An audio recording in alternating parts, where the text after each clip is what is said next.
आप सभी का विद्या एजुकेशन के कॉन्सेप्ट क्लियर रिजल्ट क्लियर पे स्वागत है। इसमें आज का क्लास सबसे धमाकेदार होने वाला है, क्योंकि आज पूरे एंशिएंट के राजनीतिक पहलू को समाप्त करने जा रहे हैं। पिछले क्लास में सभी राजा का नाम आपको सुनाया गया, उसका पीडीएफ भी आपके ही मित्र, आपके बीच के साथी ही बढ़िया बढ़िया बना के हम पे व्हाट्सएप कर रहे थे। जो द बेस्ट था उसको टेलीग्राम पे भी हमने डाल दिया और आप लोग वहां से भी सब देखे होंगे। आज का क्लास आपको पूरे एंशिएंट का सबसे महत्वपूर्ण चीज जो आपको बताने जा रहे हैं, उसमें सबसे पहला है राजनीतिक जीवन। राजनीतिक जीवन का मतलब है कौन विजय कहां पे किए, ये सबसे इंपॉर्टेंट होगा और उसको हम मानचित्र के माध्यम से आपको सिखाने जा रहे हैं। नक्शा देख के आपको बता देना है कि किस राजा का साम्राज्य है, ये सबसे महत्वपूर्ण काम आपको आज सीखना।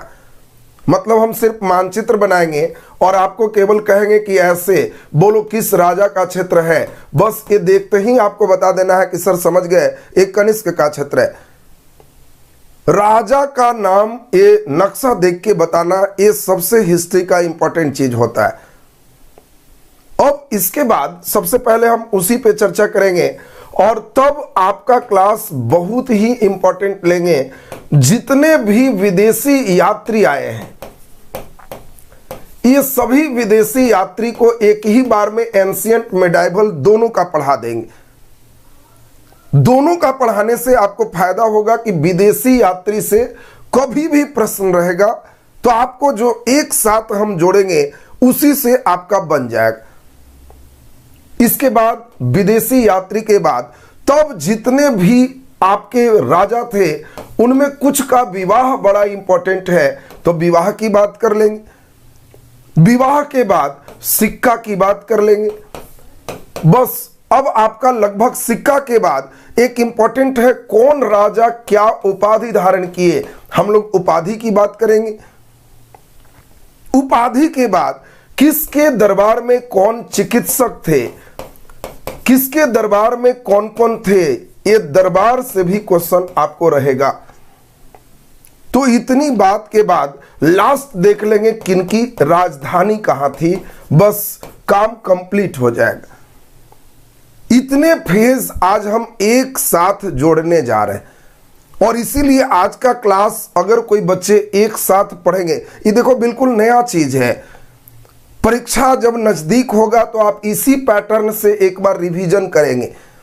सिर्फ 3 पेज में आपके हिस्ट्री कंप्लीट हो जाने चाहिए एंशिएंट, 3 पेज में, और वो तीनों पेज आपको टेलीग्राम पे ही मिल जाएंगे। राजनीतिक फेज कंप्लीट हो जाएंगे, एक में आर्थिक, एक में धार्मिक, एक में आपका सामाजिक। बस 5 पेज आप पढ़ लीजिए, एकदम एक निगाह से देख लीजिए। इस 5 पेज में आपका पूरा का पूरा हिस्ट्री एंशिएंट कंप्लीट हो जाएगा और वो भी एक बंधन के साथ। द बेस्ट मेथड आपको हम अभी चल रहे हैं इस क्रैश कोर्स में। तब उसी प्रकार सिर्फ 5 पेज में मिडाइवल हो जाएंगे, तब मॉडर्न की बारी आ जाएगी और इसमें जो बच्चे ध्यान देंगे उनको याद करना बड़ा आसान हो जाएगा। तो अभी हम पहली कड़ी को प्रारंभ कर रहे हैं राजनीतिक जीवन।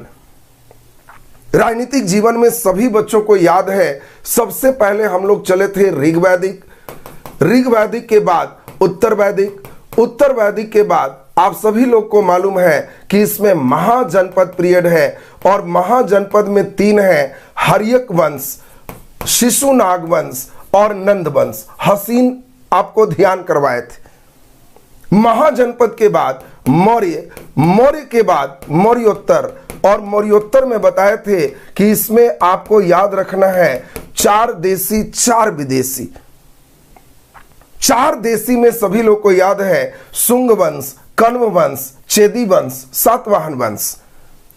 4 विदेशी में आपको याद होगा हिंद यवन, पहलव, शक और कुषाण।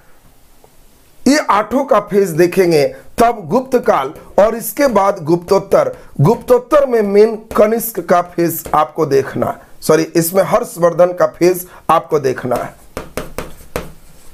तो इतने का साम्राज्य अभी हम आपको नक्शा पे दिखाने जा रहे हैं, और मानचित्र पे अगर आप इसको ठीक कर लेते हैं तो बहुत बढ़िया स्टेप आपको मिल जाएगा। तो चलिए अभी हम शुरू करने जा रहे हैं। सबसे पहला एक एक करके हम चलेंगे, आपको बिल्कुल जीरो से हम चलेंगे, आपको सभी बात समझाते हुए चलेंगे। देखिए सबसे पहले जो यहां पे आए, देखो जितना भी प्रश्न है हम हर प्रश्न की चर्चा करेंगे, और जीरो लेवल से चल रहे हैं इसलिए एक एक करके सभी बच्चों को समझ में आएगा। ऋग्वैदिक काल में हम लोग सबसे पहले देखें, जो ऋग्वैदिक काल में आए ये आर्य थे, और ये आर्य कहां से आए इसके लिए कई मत थे, कई सिद्धांत थे। क्या ये यहीं के थे या बाहर से आए? कुछ लोगों ने इनको तिब्बत कहा, कुछ लोगों ने आर्कटिक प्रदेश कहा, कुछ लोगों ने इनको यूरोप से कहा, लेकिन सबसे ज्यादा मान्य मत है कि आर्य ये मध्य एशिया के निवासी हैं। ये ईरान से भारत आए थे, और ईरान से भारत आने में रास्ते में एक हिंदू कुश पर्वत पड़ता है, और उसी में एक दर्रा है खैबर दर्रा, और आर्य भारत में खैबर दर्रा से प्रवेश किए थे। देखिए हम एकदम जो बेसिक समझा रहे हैं उन सभी बातों पर आप ध्यान दीजिएगा। हम एकदम पूरे बेस से आर्य से चल के गुप्तोत्तर तक का नक्शा समझाने जा रहे हैं। मन के नक्शा में एकदम फिट कर लीजिएगा तो एकदम हिस्ट्री आपका आनंददायक हो जाएगा। इसमें जो अब प्रश्न बनते हैं उसको हम लोग समझेंगे। पहला तो आता है आर्य का अर्थ क्या होता है, तो आर्य का अर्थ श्रेष्ठ या कुलीन होता है। दूसरा नंबर, आर्य कहां के निवासी थे, तो मध्य एशिया के निवासी थे। बाकी जब आप मेंस की पढ़ाई करेंगे तो वहां पे आपको खास आएगा कि आखिर मध्य एशिया ही क्यों माने। तो इधर कई बात आएंगे, जैसे आर्यों के जो वेद हैं ऋग्वेद और मध्य एशिया ईरान का ग्रंथ है अवेस्ता। ऋग्वेद और अवेस्ता इन दोनों में काफी समानता है। इनके एक अभिलेख है बागुस कोई अभिलेख, उसमें ऋग्वेद कालीन देवताओं का नाम वहां भी है, और इसी कारण से माना गया सबसे ज्यादा इतिहासकारों के द्वारा कि आर्य मध्य एशिया के निवासी थे। अगला एक इंपॉर्टेंट क्वेश्चन है, आर्य भारत कैसे आए, तो आर्य भारत खैबर दर्रा से प्रवेश किए। और फिर इंपॉर्टेंट क्वेश्चन है कि आर्य खैबर दर्रा से आने के बाद कहां पे निवास किए, तो यह है सप्त सैंधव प्रदेश में निवास किए। सप्त सैंधव प्रदेश का मतलब सिंधु और उसके साथ जो जुड़े हुए नदियां। पहला नंबर इस सिंधु है, बाकी झेलम, चिनाब, रावी, ब्यास, सतलज ये है। और एक आपको ध्यान रखना है कि यहां पे घग्गर नदी जो आप देख रहे हैं, जिसको सरस्वती नदी कह रहे हैं, ये सरस्वती भी इनके निवास स्थान है। यानी आर्य जो भारत आए इन बेल्ट में ही निवास किए। अब आपको यहां से कई क्वेश्चन आते हैं, उम्मीद करेंगे कि आप एकदम इसको बढ़िया से समझ पाएंगे। इनके लिए अब आपको दो प्रश्न आते हैं। एक तो ऋग्वैदिक कालीन नदियों का नाम।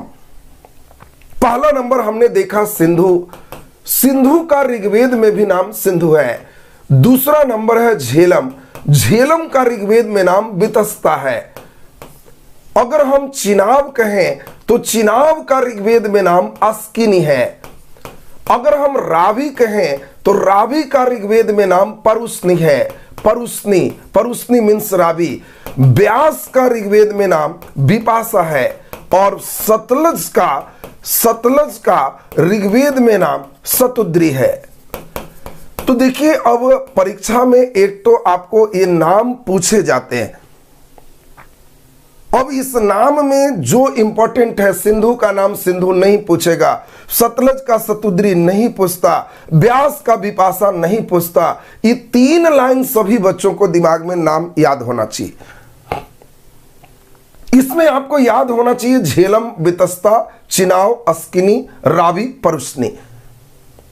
अब यहां पे दो तीन जो बहुत इंपॉर्टेंट क्वेश्चन है।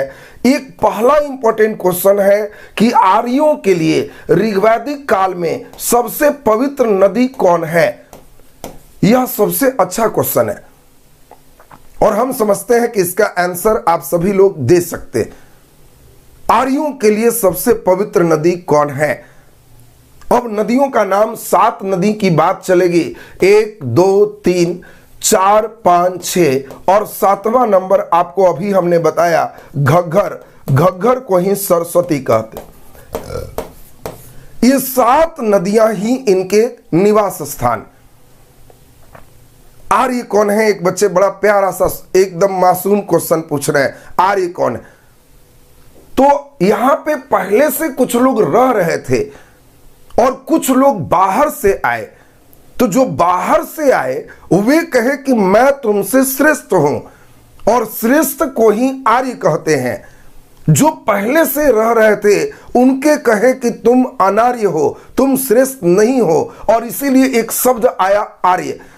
और आर्यों का स्थान ही आर्यावर्त कहलाया। और ये आर्य ईरान से आए थे। आर्यों का प्रवेश खैबर दर्रा से हुआ। आर्य भारत में सप्तसैंधव प्रदेश में निवास किए। और बिल्कुल देखिए सभी बच्चे सही आंसर दे रहे हैं। आर्यों की सबसे पवित्र नदी सरस्वती थी। सरस्वती, और सरस्वती इनकी सबसे पवित्र नदी है। ऋग्वेद में सरस्वती को नदीतमा कहा गया है। नदीतमा का मतलब नदियों में उत्तम। नदियों में उत्तम नदीतमा ये सरस्वती है। और इसके बाद अगर ये क्वेश्चन आ जाए कि ऋग्वेद में सबसे अधिक बार किस नदी की चर्चा आई, देन आंसर सिंधु होगा। दोनों पे प्रश्न में अंतर है। सबसे पवित्र नदी देन सरस्वती। सबसे अधिक बार नाम किसका आया, आंसर सिंधु होगा। क्या ऋग्वेद के लोग ये गंगा घाटी क्षेत्र में बसे थे, तो आंसर है नहीं। ऋग्वैदिक काल में ये लोग बिहार नहीं पहुंचे और यही क्षेत्र विस्तार हम लोग को सीखना है। क्या गंगा का नाम ऋग्वेद में आया है, यह भी एक अच्छा प्रश्न है। ऋग्वेद में किसका नाम नहीं मिलता, समुद्र का, हिमालय का, गंगा का, ऐसे चॉइस आएगा।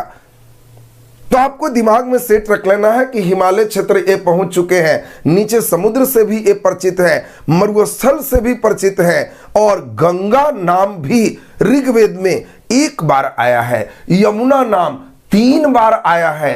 ये एक बार नाम आना ये बताता है कि परिचित तो है लेकिन इनका निवास स्थान इन क्षेत्रों में नहीं है। ये चीज ध्यान रखिएगा। यमुना 3 बार है। इन बेल्ट में वे निवास नहीं कर रहे, परिचित हैं। बिहार में अभी प्रवेश नहीं किए हैं। ये ऋग्वैदिक काल की पूरी कहानी हो गई। जब लेटर वैदिक पीरियड चलेंगे, उत्तर वैदिक काल चलेंगे। तो उत्तर वैदिक काल में आप सभी लोग को ध्यान रखना है कि पहली बार ये आर्य गंगा घाटी में प्रवेश किए और बिहार में पहली बार आर्यों का प्रवेश उत्तर वैदिक काल में है। देखो एकदम दिमाग में स्टेप बैठाइए, आपको कुछ रटना नहीं है। जो बच्चे एकदम शुरू से लेके अंतिम तक कहानी जैसा सीक्वेंस जोड़ लेंगे, उन्हें हमेशा लगेगा कि हिस्ट्री से अच्छा कुछ नहीं है। जो बच्चे सीक्वेंस नहीं बना पाएंगे, केवल कभी कभी रटेंगे झेलम बितस्ता, उनके पास एक फेज नहीं बन पाएगा। मैं प्रश्न फिर दूंगा तो आप अगर इस फेज से समझ रहे हो, बड़ा इंटरेस्ट बढ़िया लोगे। तो आपको अभी यहां पे हमने ध्यान करवाया कि ये लोग जो यहां पे बिहार क्षेत्र में आर्य प्रवेश किए, तो वो समय उत्तर वैदिक काल है। और उत्तर वैदिक काल आपको ध्यान रखना है कि इस समय आर्य बिहार में प्रवेश किए। तब यहीं पे 600 ईस्वी पूर्व में लोहा का प्रयोग होने से इन बेल्टों में नगर का डेवलपमेंट हुआ और वह द्वितीय नगरीकरण था। महाजनपद पीरियड इसी को कहते हैं। 16 महाजनपद बने और उसी 16 महाजनपद में एक महाजनपद है मगध। और ये मगध के राजा शक्तिशाली निकले। और मगध देखें कैसे क्षेत्र का विस्तार करता है। मैं अभी सब आपको अब मानचित्रों में दिखाऊंगा, पूरा फेज आपका क्लियर होगा। यही मगध राजगीर के क्षेत्र से सबसे पहले चंपा और फिर वैशाली धीरे धीरे आगे की ओर बढ़ते चले गए। जब हर्यक वंश चल रहे थे तो हर्यक वंश में ही इतने बड़े क्षेत्र मगध हो चुके थे। बिंबिसार तो बहुत ज्यादा नहीं जीता, चूंकि बिंबिसार का ससुराल ही वैशाली था, लेकिन उसी का बेटा अजातशत्रु बिंबिसार की हत्या किया और इसके कारण इनके नानी घर में संबंध खराब हो गए। तो उसने वज्जी को जीतने के लिए रथ मूसल और महाशिला कंटक नए प्रकार के हथियार का प्रयोग किया और क्षेत्र बढ़ा लिया। और इसी समय पहली बार ऐसा महसूस हुआ कि राजगीर राजधानी रखना ठीक नहीं, ज्यादा संकट गंगा पार से होगा। और इसीलिए गंगा और सोन के संगम पर पाटलिपुत्र की स्थापना अजातशत्रु ने किया। क्योंकि अजातशत्रु वैशाली को जीता है तो इसको बार बार डर है कि गंगा पार से आक्रमण ना हो जाए। और इसीलिए आपको कभी भी प्रश्न आता है कि पाटलिपुत्र की स्थापना, तो आपको दिमाग में सेट रखना है कि वो पाटलिपुत्र की स्थापना अजातशत्रु के द्वारा किया गया। ये अजातशत्रु शहर नहीं बसाया, पाटलिपुत्र सैनिक छावनी के रूप में स्थापित किया। इसके बाद तब उदयन इसमें मेन आया, उसने कैपिटल को ही पाटलिपुत्र सेट कर दिया। पहली बार राजधानी अब पाटलिपुत्र हो गया। धीरे धीरे अब इसी में जब आप देखोगे कि अगले आएंगे तो धीरे धीरे इधर के क्षेत्र जीतते चले जाएंगे। और जब जीतेंगे तो आप अभी देखोगे आगे कि पाटलिपुत्र से राजधानी फिर वैशाली कर दी जाएगी। किसके द्वारा? तो आप देखेंगे कि फिर नंद वंश के हम लोग देखेंगे, महापद्मनंद ये फिर और मूवमेंट करेगा। शिशुनाग ने अपनी राजधानी पाटलिपुत्र से वैशाली किया, फिर कालाशोक वैशाली से पाटलिपुत्र कर दिया। नंद वंश आते आते इतने बड़े क्षेत्र इन लोग जीत चुके थे। ये नंद वंश का इतना बड़ा क्षेत्र था। और इसी समय सिकंदर का भारत पे हमला हुआ। सिकंदर की सेना इसी ब्यास नदी से आगे बढ़ने से इनकार कर दिया और यहीं से लौट गए। और तब इस क्षेत्र में जो अभी आप देख रहे हो क्रांतिकारी परिवर्तन होंगे मौर्य पीरियड में। जब मौर्य काल आया, आपको जान के अब आश्चर्य होगा। ये मौर्य काल की बात करें, ये देखो नंद पीरियड की बात है, इतने बड़े क्षेत्र में उनका विस्तार है। अब यहां से हम आपको दिखाने जा रहे हैं, आपको जान के बड़ा आश्चर्य होगा। और जितने तरह के प्रश्न बनेंगे हम सभी प्रश्न आपको सिखाएंगे। मन के नक्शा में बैठाइएगा, मन में बैठाना है नक्शा। जिनके बच्चे के दिमाग में बैठ गए, जो लोग ये मानचित्र देख के समझ पाएंगे कि किस डायनेस्टी पे हम चल रहे हैं, ये छिपा भी देंगे तो आपको समझना। तो इसका मतलब है कि आप एकदम हिस्ट्री को आत्मसात कर लिए। अब इसके बाद देखना है कि नंद के बाद, धनानंद के बाद मौर्य वंश आए। और मौर्य वंश का पहला राजा चंद्रगुप्त मौर्य ने ही कमाल कर दिया। जो अभी इतना बड़ा क्षेत्र आप पढ़ रहे थे, यह बहुत कमाल है जी। यह पहला राजा है जिसने दक्षिण भारत का विजय किया। तो यह बहुत इंपॉर्टेंट क्वेश्चन, राजधानी क्यों बदलते हैं, एक बच्चे का बड़ा अच्छा क्वेश्चन है। राजधानी बदलने का कारण है कि कहां से हमें डील करना आसान होगा। अब कोई व्यक्ति राजगीर में रह रहा है और लग रहा है कि क्षेत्र मेरा ज्यादा हो गया, तो निश्चित रूप से वो अपना नजदीक में ही वो सेक्टर ले जाएगा जिससे वहां पे देखना, समझना, कंट्रोल करना आसान होगा। तो कंट्रोल करने के लिए राजधानी परिवर्तित होते हैं। अब यहां पे हम लोग समझे, बहुत इंपॉर्टेंट क्वेश्चन है, पहली बार दक्षिण भारत का विजय किसने किया? शानदार प्रश्न है। तो आपको हमेशा ध्यान रखना है कि चंद्रगुप्त मौर्य पहला राजा है जिसने दक्षिण भारत का विजय किया। दक्षिण विजय करने वाला पहला राजा चंद्रगुप्त मौर्य है। इसके बाद स्टेप देखें, यही चंद्रगुप्त मौर्य सिकंदर के सेनापति सेलुकस के साथ लड़ाई किया और सेलुकस को उसने हराया। अब सेलुकस हारा कि जीता ये कभी परीक्षा में नहीं पूछेगा। क्यों नहीं पूछेगा? क्योंकि इसके बारे में कहा जाता है कि जब सेलुकस से लड़ाई हुई तो सेलुकस बीच में ही कहा कि रहने दीजिए, हम ऐसा ही व्यक्ति खोज रहे थे। चंद्रगुप्त मौर्य कहा किस लिए? तो अपनी बेटी के विवाह के लिए। हम एक योग्य वर के तलाश में थे और मेरा आज शौक पूरा हो गया, तुम ही से हम अपनी बेटी का विवाह करेंगे। और चंद्रगुप्त मौर्य का विवाह इसी के बेटी हेलेना के साथ हुआ। और तिलक में इसने कहा कि तुम जीते नहीं हो, ये बेल्ट हम तुम्हें तिलक में दे देते हैं। Aria, Arachosia, Gedrosia and Paropamisadae. Aria, Arachosia, Gedrosia and Paropamisadae, 4 क्षेत्रों की चर्चा होती। बाकी बीपीएससी वगैरह बैच में डिटेल में वहां पे आपको सीखना होता है। एरिया का मतलब हेरात, एराकोसिया कौन है, जेड्रोसिया कौन है, काबुल कौन, कंधार कौन, ये पहचानना होता है। और बदले में इसने 500 हाथी दिया। हाथी इसने दिया और इसने इतना बड़ा एरिया दे दिया। इसका मतलब ले दे के यह हार गया है, क्योंकि कोई 500 हाथी के बदले पागल व्यक्ति ही इतना बड़ा क्षेत्र देगा। कोई तिलक दहेज में इतना बड़ा एरिया देगा, यह भी नहीं हो सकता। और इसीलिए यह अनुमान की चीज है, हार जीत इसमें फैसला नहीं। अब यहां पे इंपॉर्टेंट चीज देखिए, हिंदू कुश पर्वत श्रेणी जो अभी आप देख रहे हो, ये भारत की वास्तविक सीमा रेखा ये मौर्य काल में बन गई, जो मुगल काल तक चलते रहेगा। और यहां पे यही क्वेश्चन आएगा, किस मुगल बादशाह के समय कंधार भारत के हाथ से निकल गया? ये बॉर्डर लाइन जिसके कब्जे में होगा हिंदू कुश, वो नेचुरल सीमा है, प्राकृतिक सीमा है।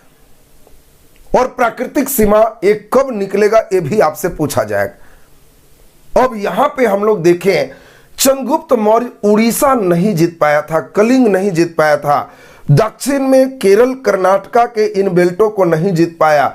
बाकी सभी बेल्ट उसने जीता और इतने विशाल साम्राज्य की स्थापना किया और इसकी राजधानी पटना था।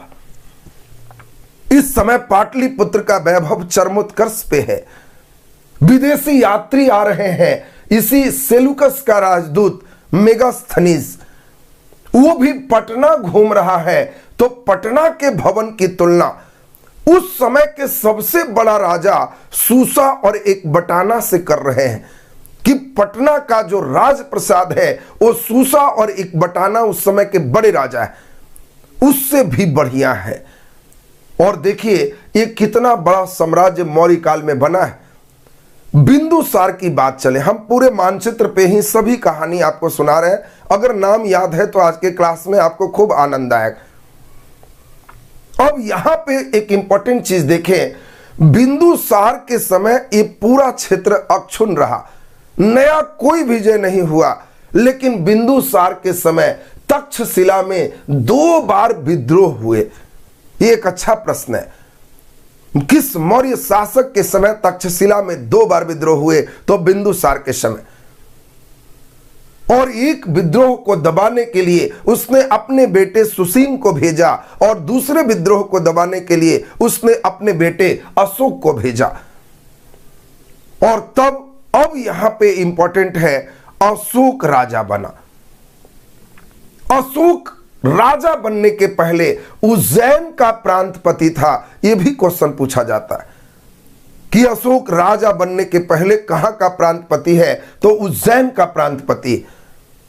और अशोक इन क्षेत्रों को तो जीता, यही जम्मू कश्मीर में श्रीनगर की स्थापना अशोक ने किया। राजतरंगिणी के कलहन जो लिखने वाले हैं उनके पुस्तक से ज्ञात होता है कि श्रीनगर की स्थापना अशोक ने किया। यहां अगला एक इंपॉर्टेंट है, अशोक अपने शासन के 8वें वर्ष उसने कलिंग विजय किया। कई बार कलिंग विजय की भी बात आपसे पूछा जाता है। कलिंग विजय अशोक शासन के कैमे वर्ष किया? तो 8वें वर्ष किया। और 8वें वर्ष जब उसने कलिंग विजय किया, चारों तरफ लाश ही लाश देखा, तो अशोक का हृदय पिघल गया। किस युद्ध के बाद अशोक का हृदय पिघल गया? तो वो कलिंग युद्ध है। पीटी में एकदम पिघला देना है, लेकिन डिटेल जब पढ़ेंगे तो कुछ हृदय उर्दय नहीं पिघला, कोई पिघला हुआ नहीं है जी। ये ठगने वाली बात है कि हृदय पिघल गया। अगर हृदय पिघल जाता तो अशोक खुद कमंडल लेके चल देता, क्या जरूरत था फिर राजा बनने का? ये तो शासन के 8वें वर्ष ही हुआ है। तो सोचो, हृदय भी पिघल गया और फिर कलिंग जीत के छोड़ा भी नहीं। पिघलता तो छोड़ तो देता भाई, कि मेरा हृदय पिघल गया, तुम पर अब कब्जा नहीं करेंगे। नहीं, हृदय पिघला है लेकिन तुमको लपेटे रहेंगे। हृदय पिघला है लेकिन पटना नहीं छोड़ेंगे, राजपाट नहीं छोड़ेंगे। हृदय पिघला है लेकिन सेना भंग नहीं करेंगे। हृदय पिघला है लेकिन जरूरत पड़ेगा तो लड़ाई भी करेंगे।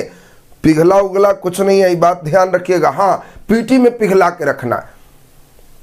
आपसे पूछा जाए कि अशोक का हृदय किस युद्ध में पिघला, तो मन ही मन सोचना कि पिघला तो नहीं था, लेकिन चलो कलिंग में पिघला देते।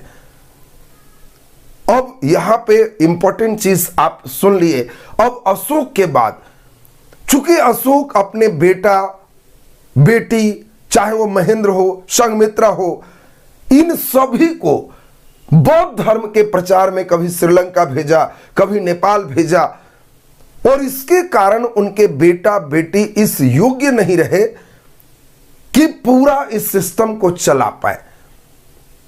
और इसीलिए अशोक के मरने के बाद ही इसका साम्राज्य छिन्न भिन्न हो गया। बाहर से विदेशी आक्रमणकारी इन बेल्टों में कब्जा कर लिए। दक्षिण में सातवाहन हो गए, कलिंग में चेदी हो गए, और ये जो देख रहे हो यही शुंग, पुष्यमित्र शुंग का साम्राज्य हो गया। और यहीं से ये शुंग वंश है, सातवाहन वंश है, ये चेदी वंश है, इधर से हिंद यवन आ चुके। अब यही मौर्योत्तर का नक्शा आपको दिखाते हैं। सभी मानचित्र पर ही देखते जाइए, पूरे स्टेप आपको क्लियर होते जाएगा। यही देखो शुंग डायनेस्टी है। ये शुंग डायनेस्टी आप यहां पे देख पा रहे हो। इतने बड़े क्षेत्र में पुष्यमित्र शुंग का शासन चल रहा है। अब यहां पे जरा ध्यान से समझना है। इसमें पुष्यमित्र शुंग ब्राह्मण धर्म के उत्थान की बात किया है, अश्वमेध यज्ञ किया है। इसी के समय यूनान आक्रमण पटना पर हुआ है, जिसे पुष्यमित्र शुंग ने विफल कर दिया। और विफल करने के बाद इसने अश्वमेध यज्ञ किया। शुंग के बाद हम लोग देखें कण्व डायनेस्टी है, और कण्व डायनेस्टी भी थोड़ा छोटा है, इतना कण्व भी रहा है। इसके बाद हम लोग देखें, ये जो आप देख रहे हो यही सातवाहन डायनेस्टी है। ये दक्षिण में ये सातवाहन है जिसके संस्थापक सिमुक थे। मन के नक्शा में सबको बैठाते चलिए, फिर हम आपसे क्वेश्चन पूछें तो आपको लगे कि वाह एकदम क्लियर हो गया। एक बच्चे पूछ रहे हैं कि अशोक अपने भाइयों की हत्या किया। ऐसा कुछ आपको हत्या उत्या के फेर में नहीं पड़ना है। वो सब हिस्ट्री बच्चों लोग को हृदय पिघलाने के लिए कहा जाता है कि 99 भाई की हत्या किया। लेकिन एक फैक्ट तो है, अगर आपने पूछा है तार छेड़ी दिया है तो आपको बता दें 272 ईस्वी पूर्व में। मैं जल्दी डेट आपको तंग करना नहीं चाहता। हिस्ट्री को कई लोग केवल डेट का पुलिंदा बना के रख देते, लेकिन मैं चाहता हूं कि हिस्ट्री कंसेप्ट का पुलिंदा है, डेट फेट के चक्कर में ना पड़े। लेकिन अगर आपने तार छेड़ा है तो थोड़ा समझा दें। 272 ईस्वी पूर्व में बिंदुसार की मृत्यु हो गई। लेकिन बिंदुसार के मरने के बाद एक नया चीज आया। उसका बड़ा बेटा था सुसीम, और सुसीम ही राजा बनना चाहता था। लेकिन जो उसके मंत्री थे राधागुप्त, वो अशोक को मदद कर रहे थे, और इसीलिए उत्तराधिकार का 4 वर्षों तक संघर्ष चला है। और 4 वर्षों तक संघर्ष में 268 ईस्वी पूर्व में अशोक राजा बना है। अब कितने भाई मरे ये सब 100 के फेर में नहीं लगना, लेकिन हां उत्तराधिकार का संघर्ष हुआ है, क्योंकि 4 वर्षों तक कोई राजा नहीं है बिंदुसार के मरने के बाद। और यही शासन के 8वें वर्ष, 269 है, शासन के 8वें वर्ष 261 ईस्वी पूर्व में, ये आपको ध्यान रखना है, कलिंग युद्ध हुआ है। तो ये डेट आपको थोड़ा सा लाइन अप कर दिए हम। अब यहां पे आपको ध्यान रखना है, ये जो आप मानचित्र देख रहे हो यही है हिंद यवन, यूक्रेटाइड एंड डेमेट्रियस वंश। इसी के दो वंशज की बात चल रही है, यूक्रेटाइड और डेमेट्रियस। हिंद यवन यही थे। यही हिंद यवन ने यह पाटलिपुत्र पे आक्रमण किया था, ये पुष्यमित्र शुंग के समय। पूछा जाएगा कि हिंद यवन का आक्रमण किसके समय पाटलिपुत्र पर हुआ, तो ये पुष्यमित्र शुंग के समय हुआ, और जिसे पुष्यमित्र शुंग ने विफल किया और यहां अश्वमेध याग किया। इसके बाद हम लोग जरा ध्यान से समझेंगे, ये है शक। शकों की कई शाखा आए, इसी उज्जैन शाखा को भगाया गया, गुजरात शाखा सबसे लास्ट तक रहा, बाकी कई शक की शाखा इधर भी रहे, मथुरा भी रहे। तो एक शक थे, और सबसे महत्वपूर्ण है, इनका सब लोग को एकदम ध्यान में रखना है। पहली बार आप देख रहे हो, बड़ा उल्टा नक्शा है, ऐसा नक्शा आपको जल्दी नहीं मिलेगा। पटना तक तो है और इधर चीन तक है, इतना बेजोड़ नक्शा कभी नहीं मिलेगा। मैं चाहता हूं 2 मिनट इस पर जबरदस्त ध्यान देना, क्योंकि यह शासन कुषाण वंश के कनिष्क का है, और जो लड़के कनिष्क का फेज समझ जाओगे, इससे क्वेश्चन अवश्य रहता है। आप कहोगे कि हां सर बड़ा जबरदस्त क्वेश्चन था, हम बनाए भी उतना अच्छा से। भारत में एकमात्र वंश एक कुषाण वंश है, एकमात्र राजा कनिष्क है जिसका साम्राज्य चीन के हिस्से तक जाता था। कोई ऐसा राजा नहीं है जिसका साम्राज्य चीन तक जाता हो। कारण भी था, ये कुषाण वंश यूची कबीला के हैं, और यूची कबीला इसी मध्य एशिया के निवासी हैं। ये आए भी वहीं से थे, और फिर इसीलिए वहां तक इनका कब्जा है, क्योंकि उन क्षेत्रों को बेहतर ढंग से जानते थे। दूसरा एक बहुत शानदार क्वेश्चन है, कनिष्क चाहता था कि चीन पे कब्जा कर ले, लेकिन चीन का एक जो है गवर्नर, सैनिक का हेड ने कनिष्क को हराया। आपसे पूछता है, बहुत अच्छा क्वेश्चन है, कि चीन का वह कौन राजा था, वह कौन सेना का हेड था जिसने कनिष्क को हराया, और नहीं तो कनिष्क तो चीन तक चला जाता। तो आपको नाम भी उसका पूछा जाता है, तो नाम आप ध्यान रखना। चीन का जो सेना का हेड था उसका नाम था पान चाउ। पान चाउ ने कनिष्क को हराया, और इसके कारण कनिष्क ये चीन के क्षेत्र में कब्जा नहीं किया। अगला बहुत इंपॉर्टेंट लाइन, सभी इंपॉर्टेंट लाइन पर ध्यान देते जाएंगे। हम पूरा भरपूर कोशिश कर रहे हैं कि केवल नक्शा आपको दिखाएं तो आपके दिमाग में घूमे कि हां सर ये इसका शासन। ऐसा एंशियंट से लेके मॉडर्न तक आप कर लेते हो तो हिस्ट्री आपका है। अब सिर्फ मानचित्रों पे कमांड एकदम जबरदस्त कीजिएगा। दूसरा सबसे महत्वपूर्ण क्या है, ये चीन से लेके इटली के रोम तक, यूरोप तक, ये इटली के रोम तक एक रास्ते जाते थे, और ये चीन से रेशम का इस रास्ते पे बिजनेस होता था, और इस रास्ते को रेशम मार्ग, सिल्क मार्ग के नाम से जाना गया। बड़ा बढ़िया से ध्यान दीजिएगा, रेशम मार्ग एक बहुत इंपॉर्टेंट रास्ते हैं प्राचीन काल के। प्राचीन भारत के सबसे इंपॉर्टेंट मार्ग है रेशम मार्ग, सिल्क मार्ग, जो चीन से रोम तक जाते थे। और सिर्फ एक ही राजा हुआ कनिष्क जो इस रेशम मार्ग पर भी अधिकार किया, दूसरा कोई राजा नहीं। अशोक से लेके औरंगजेब, अकबर, जिसका भी नाम सुनो, कोई राजा इस रास्ते पे कब्जा नहीं किया। एक अकेले इकलौता है कनिष्क जिसने रेशम मार्ग पे कब्जा किया। मार्ग पे कब्जा करने से क्या होगा, आपके मन में यह भी प्रश्न आ रहा होगा कि सर फायदा, तो फायदा तो है, ये बहुत इंटरनेशनल चालू रास्ता है, और जिस राजा का कब्जा है वो अपने साम्राज्य में रोड पर एक लगा दिए बैरियर, और बस वो बैरियर से जो आने वाले जाने वाले हैं टैक्स के रूप में वसूल करना शुरू कर दिए कि एक सिक्का सोना का टैक्स लगेगा, और सोना का सिक्का दिनार कहलाता था। और इसीलिए कनिष्क के समय सबसे ज्यादा शुद्ध सोना का सिक्का चलाया गया। यह बहुत इंपॉर्टेंट क्वेश्चन है, सबसे शुद्ध सोना का सिक्का किसने चलाया, तो कुषाणों ने। कुषाणों ने सबसे शुद्ध सोना का सिक्का चलाया, कारण इस रास्ते पे उनको सिक्का बड़ा बढ़िया से मिल जाता था। ये चीज हम समझते हैं कि रेशम मार्ग की बात, चीन तक अधिकार की बात, चीन के गवर्नर जो हराने वाला है पान चाउ की बात, और ये बात आपका बिल्कुल क्लियर होगी। फिर जब हम धार्मिक पढ़ाएंगे तो धार्मिक जीवन में आपको एक बहुत इंपॉर्टेंट चीज समझाएंगे।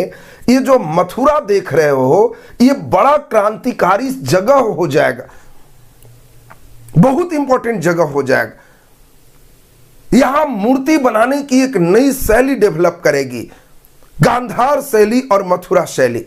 ये क्या है, कैसे भारत और यूनान शैली मिलकर के गांधार शैली बना है, उसकी विशेषताएं क्या है, ये सब धर्म में आपको बड़ा डिटेल हम समझाने जा रहे हैं। तो अब आपको ये लाइन भी बिल्कुल क्लियर हो गया, कनिष्क का फेज भी आप समझ गए। तो अब आप यहां तक मौर्योत्तर फेज आपका क्लियर है। अब गुप्त काल आपको अभी दिखाते हैं, तो गुप्त काल भी बड़ा बेजोड़ ढंग से क्लियर होगा, और तब गुप्तोत्तर फेज आपको कंप्लीट करेंगे। हम चाहेंगे सभी लोग खूब बढ़िया से सुनिए हमारे साथ, और एक बार ध्यान देते चलिएगा तो कंसेप्ट बनेगा। देखिए, जो मानचित्र है उस पर जो कंसेप्ट चाहिए उसको सुनेंगे। सबसे पहले जो श्रीगुप्त है, जो घटोत्कच है, ये लोग महाराज की उपाधि धारण किए और बहुत छोटे हिस्से में राजा थे। चंद्रगुप्त प्रथम जो आप सुनते हो, जो वास्तविक संस्थापक है, जिन्होंने 319 ईस्वी में अपना राज्याभिषेक किया, गुप्त संवत प्रारंभ किया, वे लिच्छवी के कुमार देवी से विवाह की। इनका वैल्यू प्रतिष्ठा बढ़ गया, और देखते देखते ये जो चंद्रगुप्त प्रथम है, इतने बड़े क्षेत्र के राजा हो गए, और इतना बड़ा क्षेत्र ये चंद्रगुप्त प्रथम का है। इन्हीं के बेटा है समुद्रगुप्त, पिछले दिन देखे थे हम लोग। और समुद्रगुप्त आपको जान के आश्चर्य होगा, समुद्रगुप्त यहां से जो विजय करना शुरू किया, ये पूरा हिस्सा जीता और दक्षिण भारत को भी जीता। अब देखो, कभी कभी ब्रेक लगाता है। क्या ब्रेक लगाता है उसको सुन लीजिए। ब्रेक लगाता है, कौन गुप्त शासक थे, पहला गुप्त शासक जिसने दक्षिण भारत का विजय किया? तो आपको ध्यान रखना है समुद्रगुप्त होगा। हां, अब अगर आपको क्वेश्चन दे दे, प्रश्न दे दे कि बताओ जल्दी से, पहला भारत का राजा जिसने दक्षिण विजय किया, तो वो चंद्रगुप्त मौर्य होगा। अब समुद्रगुप्त आपको जान के आश्चर्य होगा, इतना विजय किया, जिधर जाए उधर जीत जाए। तो एक इतिहासकार हैं V.A. स्मिथ, और स्मिथ का नाम ध्यान रखना। इसी V.A. स्मिथ ने समुद्रगुप्त की तुलना, समुद्रगुप्त को भारत का नेपोलियन कहा, भारत का नेपोलियन। अब आपसे क्वेश्चन आएगा कि भारत का नेपोलियन किसे कहा गया? समुद्रगुप्त को। यह भी आएगा, किसने कहा? तो V.A. स्मिथ ने कहा। अगला एक इंपॉर्टेंट चीज आपको ध्यान देना है। इंपॉर्टेंट चीज क्या ध्यान देना है कि यह बात बिल्कुल गलत है, बहुत गलत स्थिति है। अब बताओ तुम्हें, समुद्रगुप्त काफी पहले से है, नेपोलियन काफी बाद में है, 1800-1900 के बीच के फेज में। अब सोचो, कहां 600-700 का व्यक्ति और कहां 1800-1900 का व्यक्ति, उसकी तुलना कर रहे हैं। कितनी खराब बात है कि समुद्रगुप्त नेपोलियन है। नहीं, नेपोलियन समुद्रगुप्त था। ये उसी प्रकार की बात है जैसे आज अन्ना हजारे हैं और बहुत पहले गांधी थे। अब आपसे पूछें कि अन्ना भारत के गांधी हैं या गांधी भारत के अन्ना हैं, कौन सा लाइन सही होगा? कोई बच्चे कह सकते हो गांधी अन्ना थे, ये गलत है। अन्ना भारत के गांधी हैं क्योंकि गांधी पहले हुए। ठीक उसी प्रकार अब आप लोग बात समझ रहे होंगे, समुद्रगुप्त पहले है गांधी जैसा और नेपोलियन बाद में है अन्ना जैसा। तो अब नेपोलियन समुद्रगुप्त था, यह सही है, लेकिन समुद्रगुप्त नेपोलियन था, यह बिल्कुल गलत है। लेकिन पीटी में सही है, मेंस में इन चीजों का खंडन होता है। अब इसमें आपको कहा जाए कि समुद्रगुप्त को भारत का नेपोलियन किसने कहा, तो V.A. स्मिथ। अब सबसे इंपॉर्टेंट हम लोग देख ले, समुद्रगुप्त के विजय में गुजरात विजय शामिल नहीं है। इस जगह पर शकों का अधिकार है। कई बार क्वेश्चन आपको दे देगा कि समुद्रगुप्त, नेपोलियन कौन था। बड़ा अच्छा प्यारा सा क्वेश्चन है। नेपोलियन यूरोप में लगभग यूरोप के अधिकांश क्षेत्र को जीतने वाला विजेता है।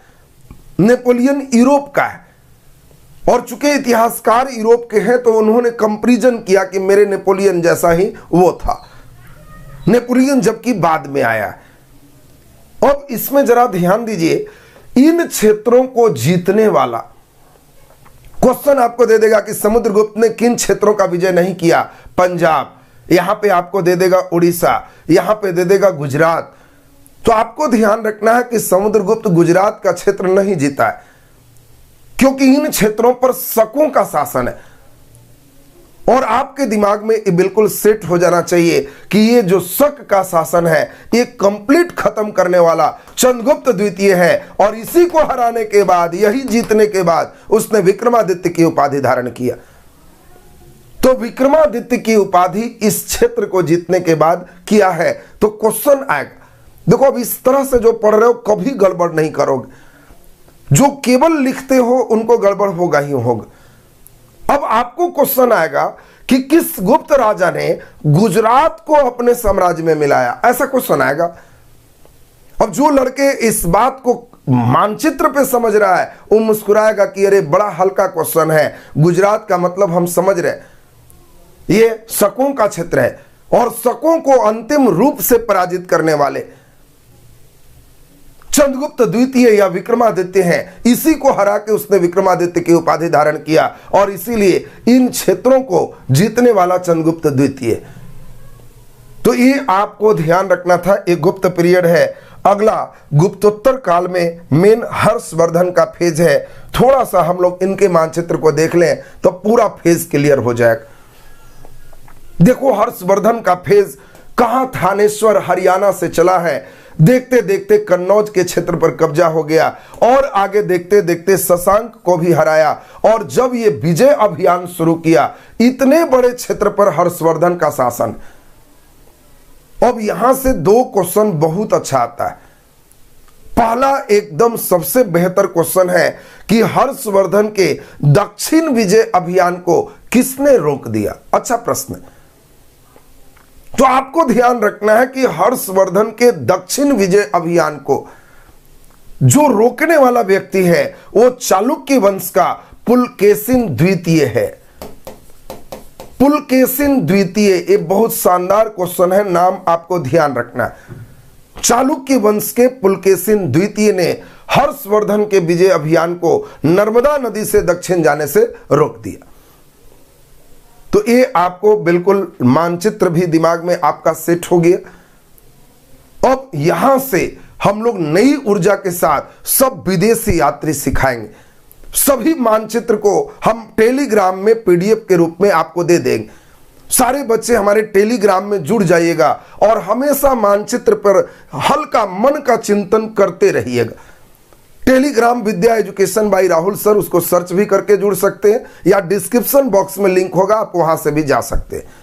वहां पे आपका इसका पीडीएफ हम अवेलेबल कर देंगे। अब अभी सुनेंगे सबसे इंपॉर्टेंट, सारे विदेशी यात्री को एक साथ हम करने जा रहे हैं। मजा ना आए तब कहना, जबरदस्त कंसेप्ट हम देने जा रहे हैं।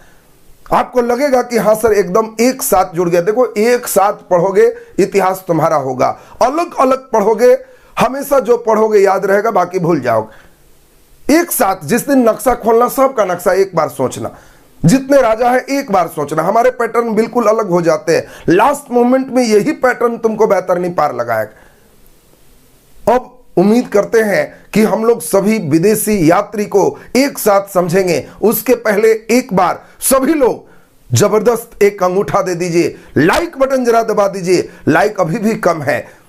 आपके लिए जब इतना मेहनत करते हैं तो आपको YouTube ने एक थर्मामीटर दिया है कि अगर आप मेहनत से खुश हैं तो लाइक वाला बटन दबा लीजिए। उससे न पैसा आपका कटता है न मेरे पास पैसा आता है।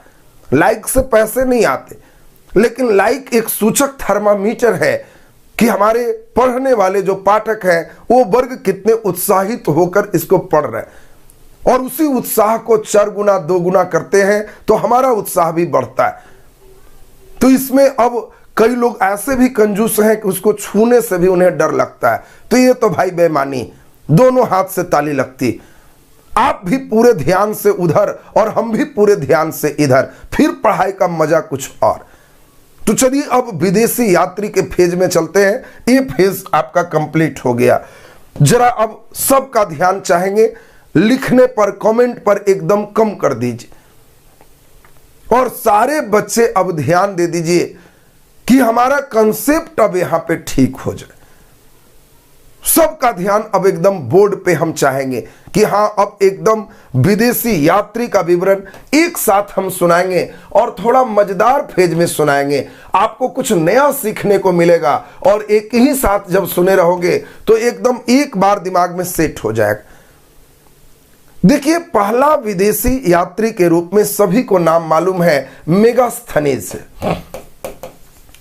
मेगास्थनीज 2-3 तरह का प्रश्न आता है। पहला, विदेशी यात्री कहां का है। दूसरा, इसने किस पुस्तक को लिखा। हो सकता है कई लोग का पुस्तक इंपॉर्टेंट ना हो, कई लोग का स्थान इंपॉर्टेंट। और अगला, किसके समय आया। ये सभी बात आपके लिए इंपॉर्टेंट है। तो मेगास्थनीज यूनान का है और मेगास्थनीज ने इंडिका पुस्तक लिखा और मेगास्थनीज चंद्रगुप्त प्रथम या चंद्रगुप्त मौर्य के दरबार में आया। देखिए अब जरा ध्यान से, पहला विदेशी यात्री, हम अभी सब विदेशी यात्री एक साथ चलेंगे, ये एक साथ के सीक्वेंस में एकदम लॉक हो जाएगा। हम अभी सब याद करवाएंगे आपको। तो आपको ध्यान रखना है कि पहला विदेशी यात्री मेगास्थनीज है। ये यूनान का रहने वाला है और यह सेलुकस निकेटर का राजदूत है। सेलुकस निकेटर का राजदूत है और इसके पुस्तक का नाम है इंडिका और यह चंद्रगुप्त मौर्य के दरबार में आया है।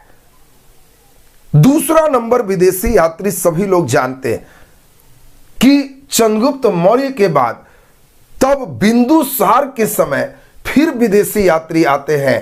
क्या कोई बच्चे हमें बता सकते हैं बिंदुसार के समय आने वाला विदेशी यात्री कौन था। आपको दिमाग पर लोड देते जाना है और सारे विदेशी यात्री को स्थिर से कलम से घर पे एकदम लिखते जाइएगा।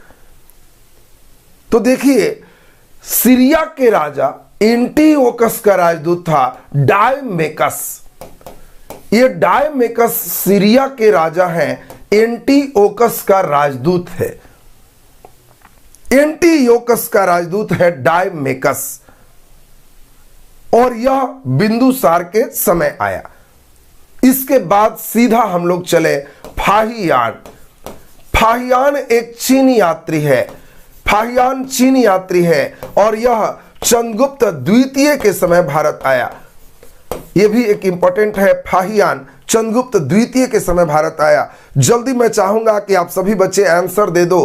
फाहियान कहां पढ़ने आया था। चॉइस ए तक्षशिला विश्वविद्यालय में, चॉइस बी नालंदा विश्वविद्यालय में, नालंदा विश्वविद्यालय में, चॉइस सी विक्रमशिला विश्वविद्यालय में, डी इनमें से कोई नहीं। बहुत हल्का क्वेश्चन मैं आपसे पूछ दिया, बहुत आसान क्वेश्चन आपसे हमने पूछ दिया कि फाहियान किस विश्वविद्यालय में पढ़ने आया था और उसके लिए चॉइस है तक्षशिला, नालंदा विश्वविद्यालय, विक्रमशिला विश्वविद्यालय, इनमें से कोई नहीं। जल्दी आंसर दीजिए। देखिए कई बच्चे बिल्कुल सही आंसर दे रहे हैं, बहुत ही बढ़िया। हाँ देखिए ज्यादातर बच्चे नालंदा नालंदा नालंदा, वेरी गुड। लेकिन आपको ही मालूम है कि नालंदा विश्वविद्यालय की स्थापना कुमारगुप्त के समय हुआ है और कुमारगुप्त तो चंद्रगुप्त द्वितीय के बाद है। अभी तो नालंदा विश्वविद्यालय बना भी नहीं है, फिर नालंदा कैसे हो गया। जिन्होंने बी लगाया उनको तो लड्डू नंबर हो गया। मजेदार बात, फाहियान काफी वृद्ध व्यक्ति है, 55-60 साल का व्यक्ति है। ये पढ़ने नहीं आया है, ये बुद्ध की कुछ लिपियों को संग्रह करने के लिए भारत आया था और इसीलिए आंसर था इनमें से कोई नहीं। फाहियान पढ़ने नहीं आया था और जान के कई बार पूछता है कि बच्चे नालंदा मार के ही आएंगे। अब नेक्स्ट हम लोग चलें। फाहियान के बाद सभी लोग जानते हो अगला वेन सॉन्ग आए, और वेन सॉन्ग ये भी चीन के हैं, और वेन सॉन्ग के पुस्तक का नाम है सी यू की। इसका पुस्तक है फाहियान की यात्रा, वो नहीं पूछेगा, इसका पुस्तक पूछा जाता है सी यू की। और वेन सॉन्ग हर्षवर्धन के समय भारत आया। पहले मैं चाहता हूं कि 4 नाम हमारे सभी बच्चों को बिल्कुल दिमाग में, जेहन में एकदम बैठ जाए, और तब आपको बिल्कुल आगे की ओर चले। ये 4 नाम एकदम दिमाग में सब लोग बैठा लीजिए। मेगास्थनीज, तो आप कहेंगे कि वो चंद्रगुप्त मौर्य के समय, और पुस्तक का नाम इंडिका। आजकल के सेटर स्मार्ट हो गए, वो इंडिका नहीं पूछते। आप जानते हो इंडिका एक कार का नाम है, और यह कार टाटा कंपनी की है। और आजकल के सेटर क्या करते, वो जानते हैं कि अगर हम मेगास्थनीज बोलेंगे तो बच्चे इंडिका मार देंगे, और इंडिका बोलेंगे तो मेगास्थनीज मार देंगे। तो वो क्या करते हैं, वो कहते हैं कि टाटा कंपनी के एक कार के नाम से मिलता जुलता पुस्तक है, उसके लेखक कौन। ऐसा घुमा देते हैं कि बच्चे हमारे कार, लेखक, पुस्तक सब पढ़ के डर से छोड़ देता है कि तो हम पढ़े ही नहीं है, लड़ाई नहीं है। और जो बच्चे समझदार हैं वो पूरी बात समझ लेते हैं कि अरे टाटा की कार इंडिका की बात हो रही है, और ये मेगास्थनीज है। अगला नंबर देखें, डायमेकस बिंदुसार के समय आया। अगला नंबर देखें, फाहियान चंद्रगुप्त द्वितीय के समय आया, और वेन सॉन्ग हर्षवर्धन के समय आया। जिन बच्चों को वेन सॉन्ग वाला कंफ्यूजन है, देखो हम अभी ठीक कर देते हैं। लाइफ टाइम रिचार्ज कभी नहीं भुलाओगे। वेन सॉन्ग किसके समय आया, हर्षवर्धन। आपके दिमाग में सेट रखना है, वेन मतलब जब, वेन मतलब जब, सॉन्ग मतलब गाना गाना। जब गाना गाएंगे तो क्या होगा, हर्ष, खुशी बढ़ जाएगा। हर्षवर्धन। जब बोलेंगे वेन सॉन्ग, कहना वो समझ गए, वेन मतलब जग और सॉन्ग मतलब गाना। जब गाना गाएंगे हर्षवर्धन, खुशी बढ़ जाएगा। यानी सब लोग को दिमाग में एकदम सेट हो गया, वेन सॉन्ग हर्षवर्धन। तो अब हम समझते हैं, इतने यात्री आपको एकदम फिट हो गए। आज नॉन स्टॉप यात्री हम एक जगह करेंगे, सारे बच्चे एक पेज में यात्री एकदम पीडीएफ बना लेंगे तो एकदम क्लियर। एक चीज और आपको मजेदार बात हम समझा दें, ये वेन सॉन्ग को यात्रियों का राजकुमार कहते हैं। यह भी क्वेश्चन आपको आ सकता है कि यात्रियों का राजकुमार किसे कहते हैं, तो आपको ध्यान रखना है कि वेन सॉन्ग। मन में आ रहा होगा क्यों कहते हैं, यह तो स्वाभाविक बात है, अच्छी बात है, आपका मन ऐसा करे तब तो सही बात है। ये राजकुमार का मतलब है कि थोड़ा रहने सहने में थोड़ा ढंग का रहे, एकदम पूरे सिकड़ी लगाए हुए, पूरा गला का हार पहने हुए। कई बार इसको चोर डाकू पीटा भी है, छीना भी है, तब भी वही शौक है, ये राजकुमार जैसा रहते थे। तो यात्रियों के राजकुमार कौन है, वेन सॉन्ग, गाना सुनाने वाला ये राजकुमार है। इसके बाद हम लोग अब जरा सुनते हैं। अब यहां से आपको यात्री और इंपॉर्टेंट होते जा रहा है। मध्यकाल में भारत आने वाला पहला यात्री है अल बरूनी। एकदम हम चाहेंगे आप थोड़ा देर हमारे साथ केवल ध्यान दीजिए। मैं पूरे एंशिएंट से मिडाइवल तक जितने यात्री आए हैं सब आपको एक साथ करूंगा, इनकी व्याख्याएं और वर्णन सुना देंगे। यात्री से एक क्वेश्चन रहने की संभावना रहती है, एक साथ एक पेज में देखना, कहना कि यात्री मेरा एकदम क्लियर। अब आपके अल बरूनी से कई क्वेश्चन आते हैं। सबसे पहला क्वेश्चन आते हैं, अल बरूनी कहां का रहने वाला था, तो अरब का। दूसरा एक बहुत बेहतर प्रश्न है, बहुत शानदार क्वेश्चन, अल बरूनी किसके साथ भारत आया, किसके साथ भारत आया। शानदार प्रश्न यह है। मध्यकाल का यह पहला यात्री है, यह बात दिमाग में सेट रखिए। अब इसमें आपको ध्यान रखना है कि यह मोहम्मद गजनबी के साथ भारत आया। यह भी एक बहुत अच्छा प्रश्न है। गजनबी के साथ भारत आने वाला कौन था, अल बरूनी। अगला एक शानदार क्वेश्चन है, अल बरूनी के किताब का नाम क्या है? तो इसके पुस्तक का नाम है किताब उल हिंद। किताब उल हिंद या तहकीके हिंद, ये पुस्तक का नाम अल बरूनी का लिखा पुस्तक। और इसके बाद एक और अच्छा प्रश्न आता है, यह पहला मुस्लिम है जिसने पुराण का अध्ययन किया, यह पहला मुस्लिम है जिसने उपनिषद का अध्ययन किया, यह पहला मुस्लिम है जिसने संस्कृत सीखा। ये देखो बहुत जबरदस्त क्वेश्चन है। कई बार सेटर आपको इतना बढ़िया मिल जाएगा जो आपको पूछेगा कि बताओ पहला मुस्लिम लेखक कौन था जिसने उपनिषद का अध्ययन किया। उसमें दारा सिकोह वगैरह भी चॉइस में दे देता है, लेकिन दारा तो बहुत बाद का है। अल बरूनी पहला ऐसा है जो संस्कृत अध्ययन किया, पुराण और उपनिषद पढ़ा और किताब उल हिंद में उसके बारे में जानकारी दिया।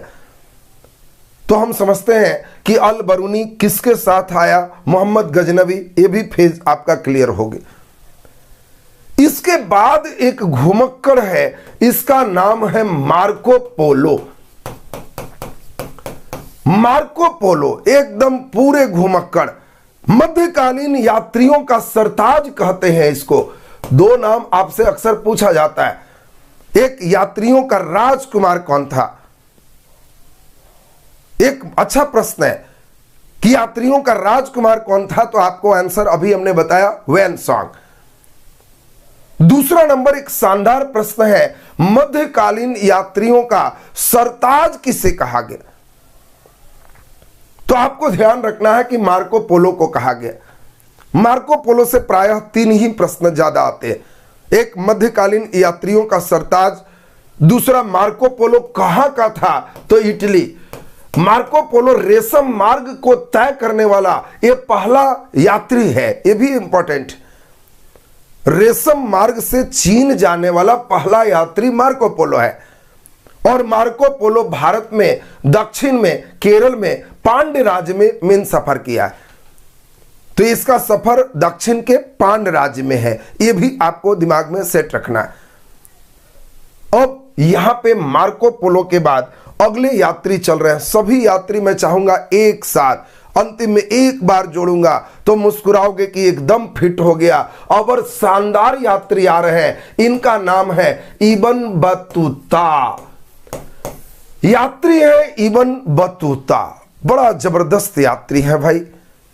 इब्न बतूता ये मोरक्को के निवासी है, बहुत बढ़िया विद्वान भी है, घूमने वाली प्रवृत्ति भी है। और ये इब्न बतूता मोहम्मद बिन तुगलक के समय भारत आए। मोहम्मद बिन तुगलक इनसे बड़ा खुश हुआ, इनकी विद्वता से बड़ा प्रभावित हुआ और बिन तुगलक ने इब्न बतूता के सम्मान में इसको दिल्ली का काजी नियुक्त किया, दिल्ली का काजी बनाया। और दूसरा, मोहम्मद बिन तुगलक ने अपना राजदूत बनाकर चीन के दरबार में इब्न बतूता को भेजा। अगला एक बहुत शानदार क्वेश्चन है, इब्न बतूता ने रेहला पुस्तक लिखा। और एक और प्रैक्टिकल क्वेश्चन जो कहानी सुनेंगे तब आपको क्लियर होगा। इसके पुस्तक में बड़ा जबरदस्त बात लिखा हुआ है। ये जब भारत घूमने आया तो इब्न बतूता को भारत में 2 ऐसे चीज दिखाई दिए जो उसके देश मोरक्को में नहीं था, और उसने बड़ा सुंदर ढंग से उसकी व्याख्या किया है। एक का नाम है नारियल और दूसरा का नाम है पान। ये 2 का व्याख्या इसने बड़ा सुंदर रेहला में किया। अब सोचो ना, नारियल के बारे में क्या कहा, आप भी सुनोगे तो मुस्कुराओगे। इसने कहा कि भारत में एक ऐसा फल पाया जाता है जो मानव की खोपड़ी से मिलता जुलता है। अब देखो, उनके लिए लिख रहा है, मोरक्को के निवासियों के लिए, कि जो हम किताब लिख रहे हैं ये मोरक्को में जाए। और वहां के निवासी हमारे जब पुस्तक को पढ़े तो उनको लगे कि अरे वैसा फल भी होता है क्या। तो उसने लिखा, देखिए हमारे मनीष जी यहां लिख रहे हैं काजी का मतलब क्या है। काजी मतलब बाबू जज है, जज। मियां बीबी राजी तक क्या करेगा काजी, नहीं सुना है? काजी माने जज, मियां बीबी राजी है तो जज ऑर्डर ऑर्डर करते रहो, क्या कर लोगे? दिल्ली का जज बनाया इसको, अब काजी मतलब समझ गया होगा। चलो अब जरा इसको सुनो। अब जरा यहां पे ध्यान रखोगे, नारियल के बारे में इसने लिखा कि मानव की खोपड़ी से मिलता जुलता एक फल भारत में मिलता है। दूसरा बड़ा जबरदस्त बात लिखा कि भारत में एक ऐसा पत्ता है जिसको लोग मुंह में लेकर चबाते हैं और उसके टुकड़े टुकड़े करने से उनके मुंह खून जैसा लाल हो जाते हैं। ये सोचो, पान के बारे में लिखा। तो अब समझ गए होंगे इबन बतूता से इतने वैरायटी के प्रश्न आ सकते हैं। जो जो प्रश्न रह सकता है हम सब डिस्कस करेंगे। सारी बात कहानी आपको सुनना है, चूंकि ये देखो यात्री तो एक साथ यात्री, इसमें बढ़िया से लड़के जो एक बार सुने रहेंगे, कभी क्वेश्चन में यात्री देखेंगे तो मुस्कुराएंगे कि ये कभी यात्री हमसे गलत नहीं होगा, क्योंकि हम विद्या एजुकेशन के कंसेप्ट क्लियर रिजल्ट क्लियर के चेला है। यहां के लोग कभी गड़बड़ नहीं करेगा, एक साथ जो सुने रहेगा उसका सीक्वेंस बैठेगा। इसमें कभी कोई बात पूछी जाएगी तो आप एकदम सिस्टमैटिक इसको आंसर कर पाओगे। तो चलिए अब हम लोग इबन बतूता को आगे की ओर बढ़ाते हैं।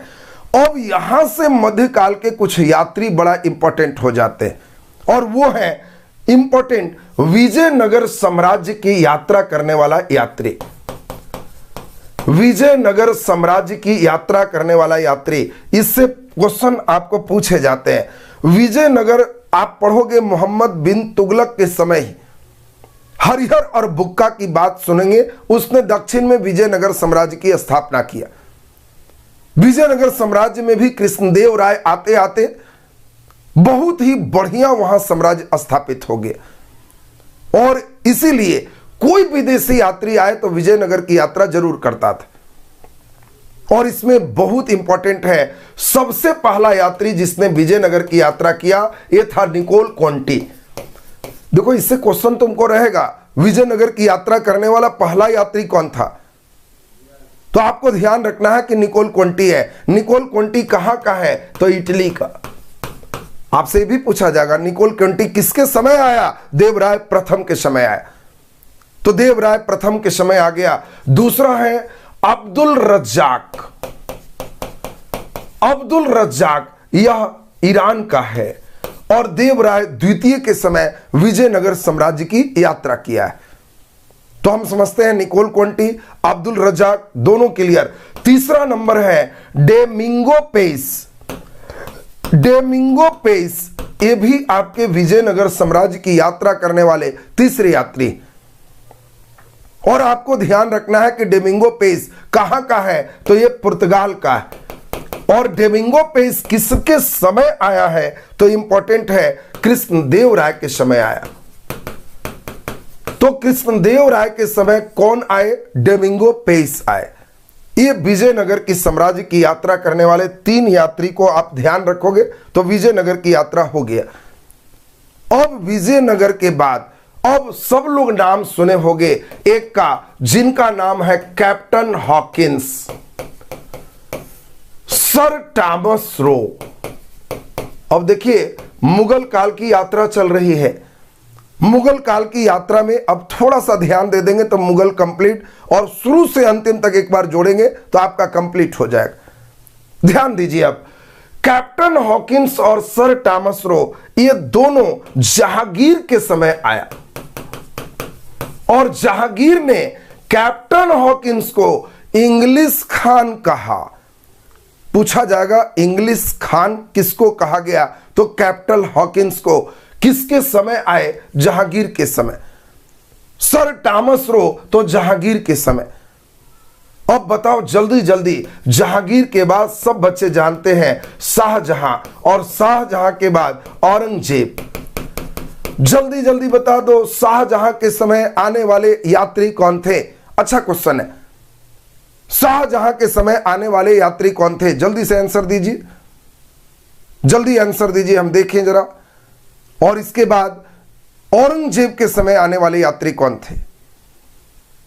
Very good. देखिए कई बच्चे बिल्कुल सही लिख रहे हैं।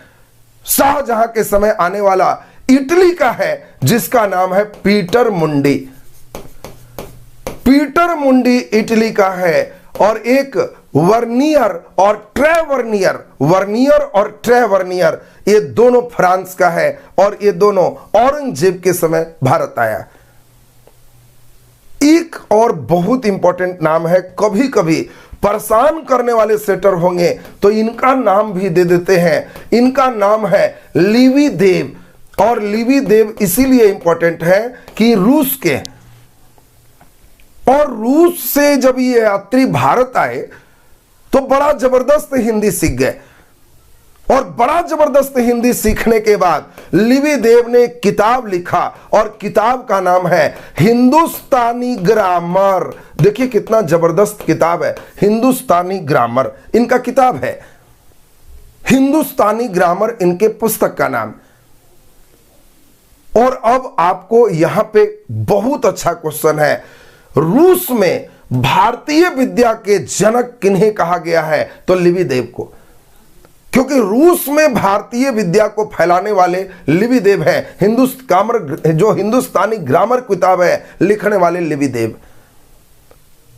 तो हम समझते हैं कि यह पूरे फेज आपके यात्री का कंप्लीट हो गया। अब फेज में आपको उपाधि का है, अब फेज में सिक्का का है, अब फेज में विवाह का है, कुछ फेज और करके और तब टेस्ट का सेट लगवाएंगे। और अगले दिन टेस्ट सेट के साथ ये पूरा, चूंकि आप लोग बहुत अच्छा से पढ़ रहे थे तो हम भी खूब बढ़िया से समझा ली। जितना बढ़िया सीखते जाएंगे हम उतना ही समय देंगे। आप मुझे समय दें, मैं आपको रिजल्ट दूंगा। मैं खून नहीं मांगता, समय तो देना होगा। हाँ टाइम देंगे, मजा आ जाएगा। बाकी इसमें आज कई बच्चे लिख रहे थे ग्रुप डी का, सही बात है, फिजिक्स शुरू होने वाला था तो कल यूट्यूब पे ही है 7 से 8 ग्रुप डी का फिजिक्स, और 8 सवा 8 से 9 ये दरोगा या अन्य परीक्षा के लिए हिस्ट्री एंशिएंट यूट्यूब पे ही कल चलेगा। और कल सभी बच्चे जो ग्रुप डी भरे हो, फिजिक्स कैसे पढ़ना चाहिए, कैसे प्रश्न पे कंसेप्ट आएगा, ये पूरा का पूरा कल हम आपको YouTube पे 7 से 8 करेंगे और 8 से 9 हिस्ट्री आपका YouTube पे होगा। टेलीग्राम का लिंक आपको दिया हुआ है डिस्क्रिप्शन बॉक्स में, विद्या एजुकेशन बाय राहुल सर, उसमें ऐड हो जाओगे। रूटीन और PDF आपको वहां से मिल जाएगा। उम्मीद है कि आप आज का क्लास अच्छा से समझ पाए होंगे। अगले दिन पूरे कंसेप्ट के साथ हम लोग टेस्ट लगाएंगे। तो चलिए अब आज का क्लास यहीं तक। बहुत बहुत आभार और धन्यवाद जो आप लोगों ने इतना प्यार दिया और इतनी शांति के साथ सब लोग क्लास किए। बहुत आभार और धन्यवाद सबका।